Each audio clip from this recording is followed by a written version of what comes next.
Hello, it's Charli, your go-to for mastering the art of public speaking and career advancement. Welcome to Chat with Charli, where industry professionals share their invaluable insights and advice to help you excel within your desired industry. Get ready to dive deep into the minds of accomplished individuals as they unravel strategies, share personal experiences, and provide actionable tips that you won't get anywhere else.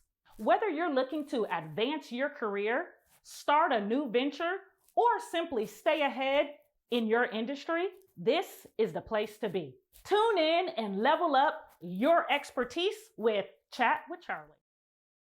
So the game is called The Game. So you're going to pick a topic. I'm going to start the timer, and you're going to talk for as long as you can without saying the word. If you say the word, toss it and pick another topic and try to talk for as long as you can about that one without saying. You ready? Yes. Okay, let's go. Let's see. Go. Okay, I picked the word soda. Soda, my favorite soda is Sprite. And I love it so much, I had to get earpods. That's cute. So I'm not gonna lie. I always tease people, would you like a Sprite? Cute. I can't. It's delicious. I love anything lemon lime. Okay. Good topic. I love it. Hard. Okay. Chips. Oh, my favorite hot chips. Hot Cheetos. Flamin' Hots. I like the I'm not gonna say that word. It's the Flamin' Hots, and then it's the regular, like the fried ones. I don't know what they're called, but this game is hard. I also like Doritos. That's time. Okay, good. It's not easy, but in all honesty, it's a good thing to practice. Yes, I love it. I love it. Another tip. Oh, okay. This is so you. That's epic. I just can't. And I actually really like. I don't drink soda that often, but I actually really like Sprite. Yeah. Yeah. Okay, right. So again, thank you for being here. And so we just want to talk through some of the exciting things with your industry and what you've accomplished. So tell us a little bit about what it is that you do, and then what background led you to this particular industry. First of all, hi guys. I am a small business owner here in Katy, Texas. We have a kids salon, kids spa. We do birthday parties, and we also do ear piercings. So it's like your one-stop shop for little girls and little boys. And my background comes from being a former elementary school teacher. I love kids. My passion is with kids. So I could probably never just work in like corporate America 9 to 5, because even when I come in the store sometimes and like the music just goes off or something, I'm like, what's going on? It's not loud enough in here. And the funny thing now lately I've noticed, because I'm so used to the noise, when I get home and my kids are on 1,000, I'm like, tone it down. Like, I like it quiet. But at work, it's got to be on and popping. So I know you mentioned you were an elementary teacher. Woo woo for education. Yes, ma'am. What do you think motivated you to get into this field? Honestly, I just got to that point. I just wanted to be my own boss. And I remember my daughter having a ballet recital and having to ask my boss, could I take time off work? And I just got to that point where I said I wanted to be my own boss and call the shots and not have to ask anybody to take off to go see. So when I came across it actually on Facebook through one of my former friends' page on Facebook, I was just like, wow, this is something I'm really interested in doing. Anybody that knows me knows that I love throwing parties, birthday parties for the kids. And so I'm a really good party host. So this was definitely something up my alley. You don't have to tell us you're a good party host with the sequin shirt, okay? It's telling us everything we need to know. So what are some current trends within your industry? I know you said you're a small business owner, and so you're the kid birthday party queen. Yeah. What are some trends that you're seeing within that industry? Current trends.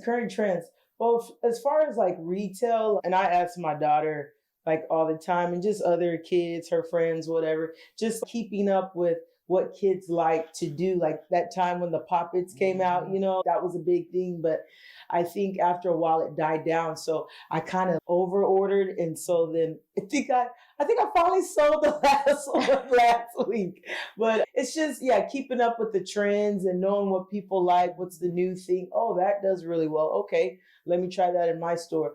Also just making sure the customer is always happy and just trying out new things. I think keeping up with the trends of kids has got to be difficult. Yeah. 'Cause I feel like one day they love baby dolls, the next day it's Barbies. Yeah. And they're just ever changing. So that's really impressive that you're able to keep up with that. And when you were saying Barbie, it just reminded me when the Barbie movie came out, I just got really excited about it. And I had a lady make our t-shirts and had the staff wear them. And then we had a whole Barbie makeover day. Moms came in with their daughters before the movies. They got made over. And we had a whole Barbie box, balloons. So I'm glad that I caught it early on to plan for it. And we had a really good turnout. We were really busy that weekend. And it was just a good weekend for everybody. That's awesome. So when you're thinking about being a small business owner, and particularly with doing children's birthday parties, what are some skills that you think are necessary? I definitely think just having good communication skills, talking to young people. Kind of like to think of myself as their work mom and they're my little work babies, because I have everybody from high school to moms, so working there. So definitely good communication skills, being relatable to them, just understanding where they're coming from. And I'm very good with people like that. That's my natural thing. I just love people, extrovert big time. I would also say just being understanding and just being open. I welcome everybody in like family, not just our customers, but my employees. We know what's going on in each other's lives. So I think just running it like a family. I always tell them, think about it if it was your mom or dad running this business. And so how would you treat it? And so it's really like mom's small business. So I also think that with running a business that you have to be understanding and you have to be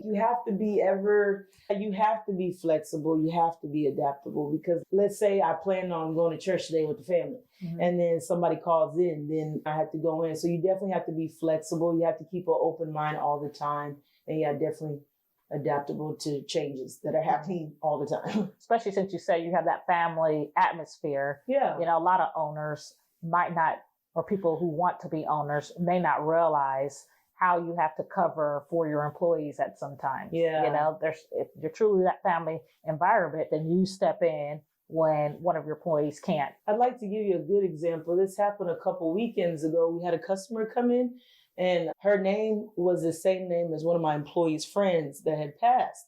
And so she had a whole moment. At the end of the day, I'm concerned about my people over anything else. So I called her outside, because if you've ever been in our store, there's really no privacy there. And so we had to go outside and talk. And she cried on my shoulders and I encouraged her. And so those are things I'm talking about, just being flexible, being adaptable, just ready for whatever comes your way. And so, you have to be resilient. Kudos to you as a business owner. That's definitely like a small business, mom and pop. That's the environment that customers really enjoy frequenting companies like that. Yeah. Stop seeking perfection. It's in our imperfections where the wisdom truly lies. So is there any adversity that you've encountered in this field or even as a business owner? I would say when I was first starting out, if I'm just being honest with you, sometimes I don't get it myself, but it's kind of like with like the owners, it's like new owners versus old owners. I always want to help the next man win. And I'm very supportive. I'm very loyal. So I did feel like I was on an island by myself when I first started. Recently, we've had new stores open, and one of them, I kind of like pay it forward with her. And so anytime she calls me, we've set up a group chat, like just to help the other owners, because like we didn't have that support when, we started. That would be something I would say that kind of, I feel like that sometimes it's like every man for himself and you're on that island. But again, created a group text. So, even though I'm 4 years in the game, I can still learn from somebody that's just starting off a couple of months. I always say I'm going to learn something new every day, because the day I stop learning is the day I stop growing. And I tell my kids all the time, I'll be 80 years old, still learning new tricks. So I would say that would be one of the biggest adversities. Like I mentioned earlier, I'm an extrovert. So if I call someone that's been doing it for a while, oh yeah, this weekend was slow too. It just really sucked, And so just helps you feel not so alone sometimes, Right. especially when you're new. Shows a lot about your character, though, that there was those that weren't necessarily helping you, but you still made sure to make it a priority to help other businesses as they were opening. So that says a lot about Esther. So when you're thinking about your passion and what motivates you, what do you think motivates you within this work? What motivates me every day, first and foremost, is God. He is my father, my creator, my everything. And so without him, I am nothing. He's the whole, I say this is a family-owned business, but it's a God-owned business, you know?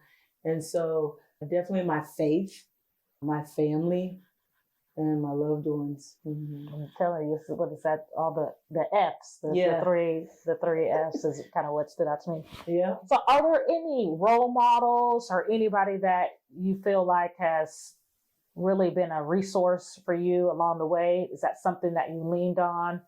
Is there anybody?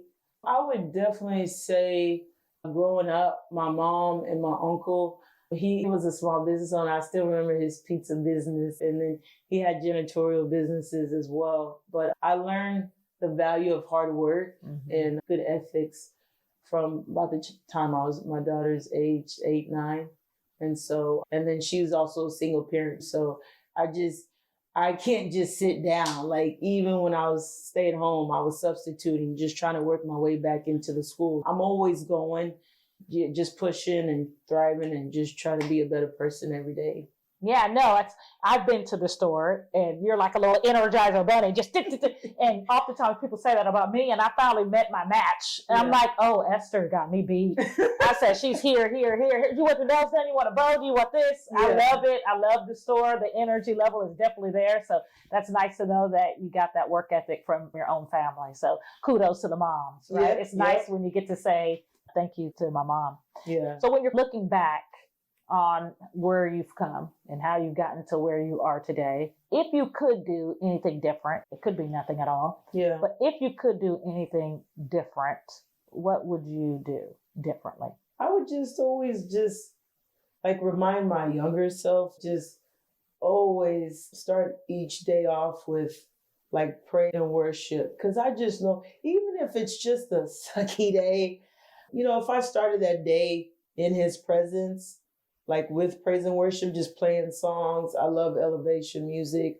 I really think that makes a difference, because sometimes when I'm the only one in the store before my employees come in, or if I've asked them to come in for a later shift, I'm like, oh, here's my chance. And I'll play some worship music. And that really helps me, and just always being more prayerful. Nothing is too silly to pray about. Mm-hmm. And so sometimes I just like, God knows, he sees my heart, but you actually have to speak it into existence. I'm really big on self-fulfilling prophecies. And sometimes I have to catch myself like, okay, it's Monday. You just said it's a sucky Monday, and it's just gonna suck. Mm-hmm. You know, and sometimes I got my sister that keeps me in check too. So yeah, it's just always being grateful for everything that you have and being grateful in that moment. Hey, I had that one customer today.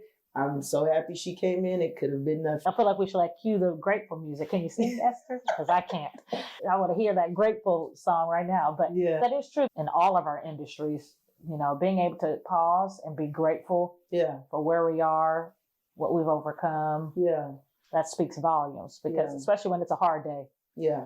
It's easy to be grateful when everything's going the way we want. Right. It's different when he tests us. Mm-hmm. And then we're like, okay, can I still be grateful during a time that is not as high energy and fun and exciting as I wanted, or didn't go exactly as I hoped? Yeah. That's when the true test comes, when you can still be grateful. Yeah. So you start appreciating things. I always say that you got to praise him in the valley as well as the mountaintops. Mm-hmm. I mean, that definitely says a lot about your character. But yeah, that's what I would say. You know, just catch myself and just immediately go into prayer and worship mode. So we're kind of coming to a close. And so if you could give someone some advice that really wants to do what you're doing right now, being a small business owner, running birthday parties for energetic, high-need kids, you know, right? Because I'm like, they get pink nail polish, and they're like, no, I want purple, you know?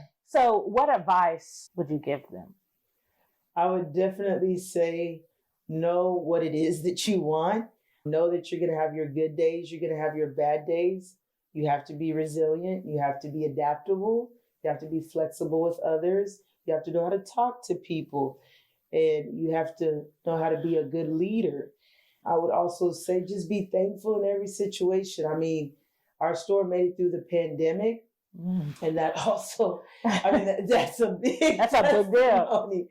And with that, I also came up with, I didn't mention that earlier, but I wanted to shout that out. My own makeup company, crownpopcosmetics.com. We've invested so much and put so much time into Sweet and Sassy. That is all that I am capable of trying to handle right now. But as parents come in with their daughters, I talk to them about it when I see them looking at it, because it's not just for girls, it's for the moms as well. But I would just tell moms out there, dads, whoever that wants to start their own business, just pray about it. Make sure it's really something you want to do, and just know that you're in it for the long haul. And yes, there will be good days and there will be bad days, but it's always a better day tomorrow. There's always going to be a light at the end of the tunnel. There's always going to be that rainbow after the storm. And just push on. Like, nothing can stop you but you. I like that. Nothing can stop you but you. That makes me the title of today's podcast. Nothing can stop you but you. Yeah. Well, Esther, it's always a pleasure. I appreciate you coming today. It was fun to talk to you. Thank you for having me. And so best wishes to your business. I'm going to be up in there again. Yes, my daughter loves it. And so I just have seen the smile that your store puts on little kids' faces. And so you should feel blessed to have been so successful. So thank you, friend, for being here. Thank you. And that wraps up another episode of Chat with Charli. Thank you all so much for joining me today as we explore various topics aimed to help you take your career to new heights. I hope you found today's discussion valuable and insightful. Remember, growth comes from continuous learning and taking actionable steps towards your goals. I'd love to hear from you all about today's content, so connect with me on social media at Lennon Prep and leave a comment or question to keep this chat going. Be sure to tune in to next week's episode, where we'll dive deep into the minds of another industry professional. It's going to be another informative and engaging conversation that you won't want to miss. And if you like Chat with Charli, don't forget to subscribe and leave a review on your favorite podcast platform. Your support means the world to me and helps us reach more people ready to level up their expertise. Thank you again for being a part of our career advancement journey. And remember, strive for excellence, not perfection. Keep pushing forward and never stop investing in yourself. Until next time, bye.